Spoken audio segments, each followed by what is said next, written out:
Welcome back to Business and Politics. We're talking to Dr. William DAR, former Secretary of the Department of Agriculture. Sir, very interesting discussion on rice. Now, one of the things that has been reported is who will plant this crop or this grain, because I think you yourself said when you were still at the DA that you were already warning that the farmers are aging and that we need to get the younger Filipinos to get it. And then recently you were in Jakarta at the ASEAN summits. You were talking about agripreneurship. Can you expound on that concept? Is that the solution? Yes, Clint, to our problem? I think let's use the Philippine scenario, the Philippine agriculture sector as a case in point. You know, we need to elevate our mindset in treating agriculture as now an agribusiness venture. Mm-hmm. Otherwise, as we said before, subsistence farming, 1 hectare average. So all this will lead to really backyard agriculture. Yeah. So agribusiness is the way forward. And I've been hammering that out when during the Duterte administration that I served, that the way we can elevate agriculture so that we can also encourage the youth, and because our farmers are aging, is agripreneurship. Okay. Now, I was highlighting early on about clustering. Yes, sir. Okay.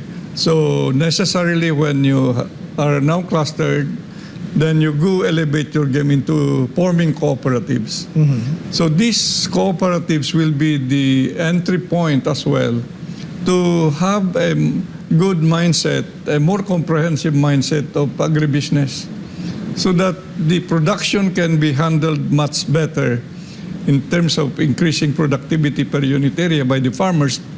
Then the cooperatives will handle the market. Okay. And will handle the agribusiness opportunities for the group.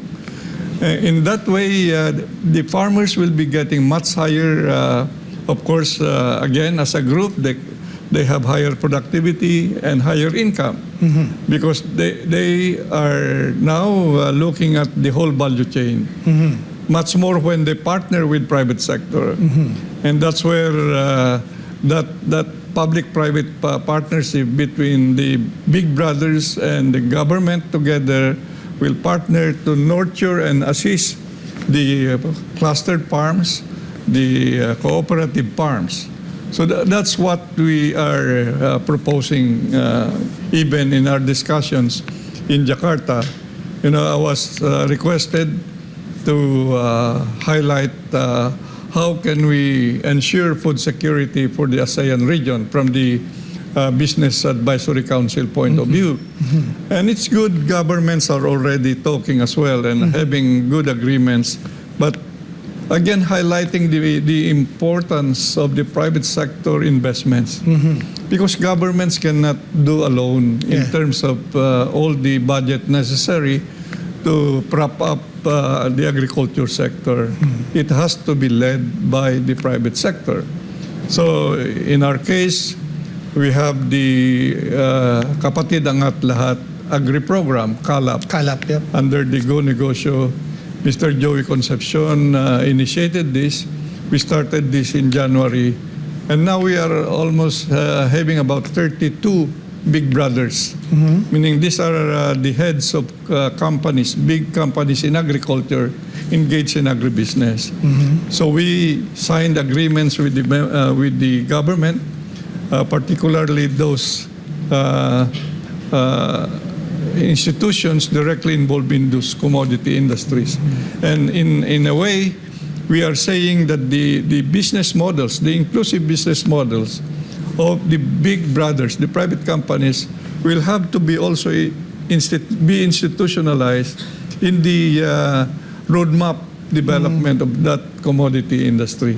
So that's what the government has agreed to also, to really see to it that the successful models already experienced by private sector can also be advocated much more by government. Yeah. Secretary, do you think that's possible to do in rice? Because I see a lot of younger people going into with a high-tech approach to vertical farming. They have these higher value crops, but rice is quite strategic and important for the Philippines. Is that? Very much so. The new technologies, the drone technology Yes. for one, Yes. it can be used for direct seeding. Okay. Rice. Wow. Okay. It can be used to do some spraying. Okay. It can be used for fertilizing the rice, the biofertilizers for Okay. one.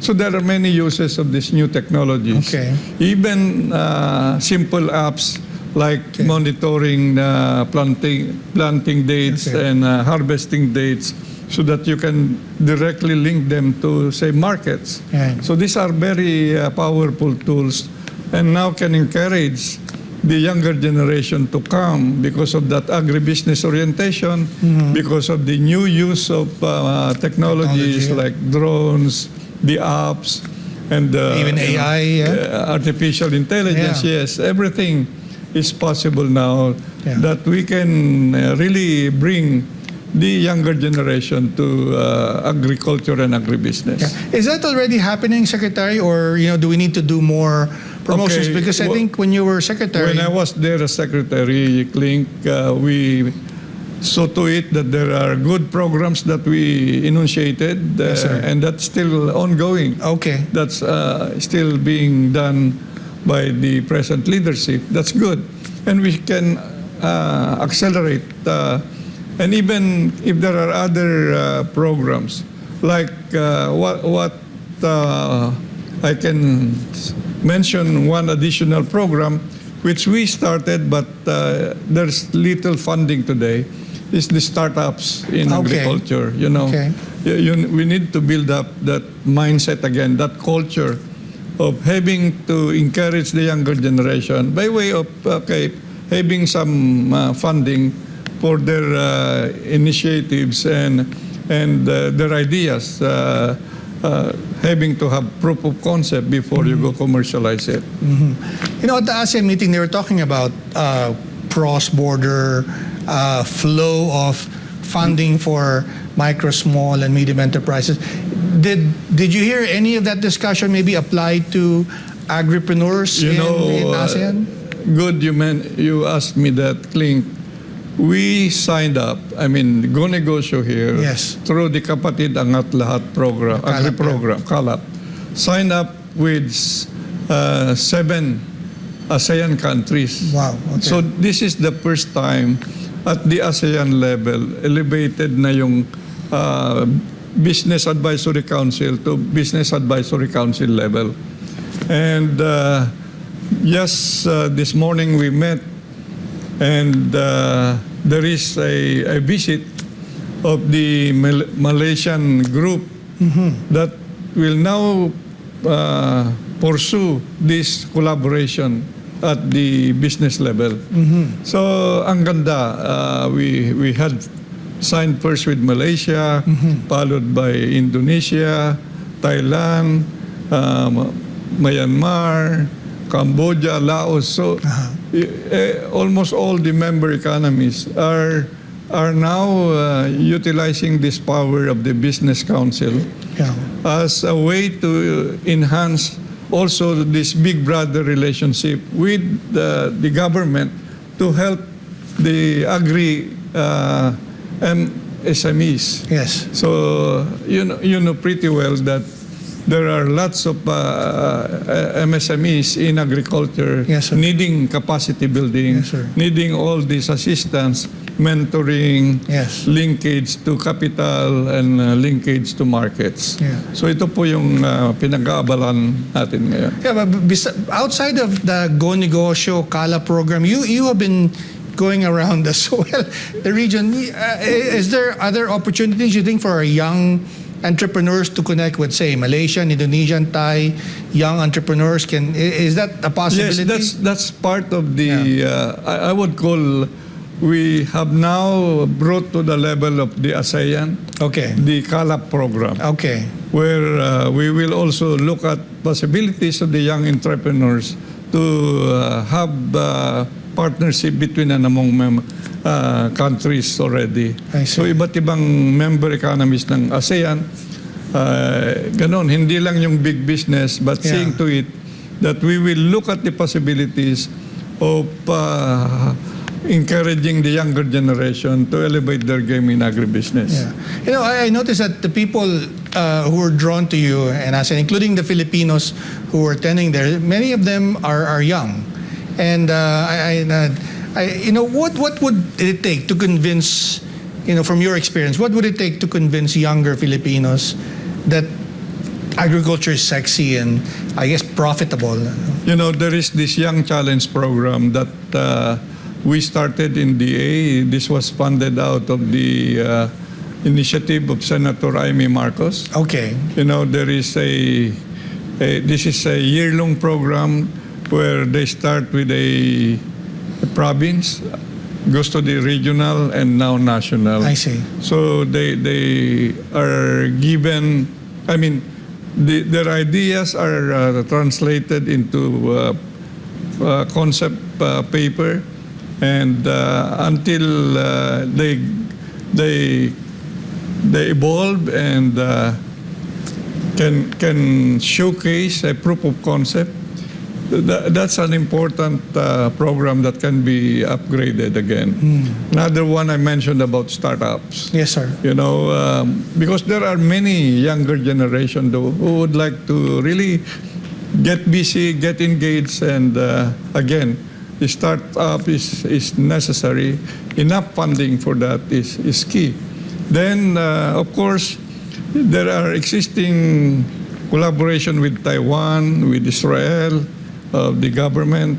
We are sending youngsters, the younger generation, to stay there 3 months and or even 6 months, so that when they come back, there should be a funding available, so that their ideas that they have learned can be converted into agribusiness opportunities.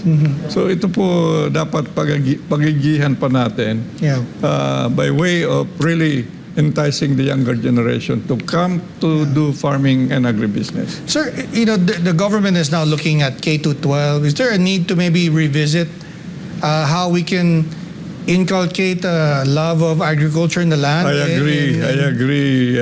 Elementary days when I was then younger, Yes, sir. high school, lahat yan. Tatanim. May gardening sa high school, may actual farming na. Yeah. So we need to introduce again.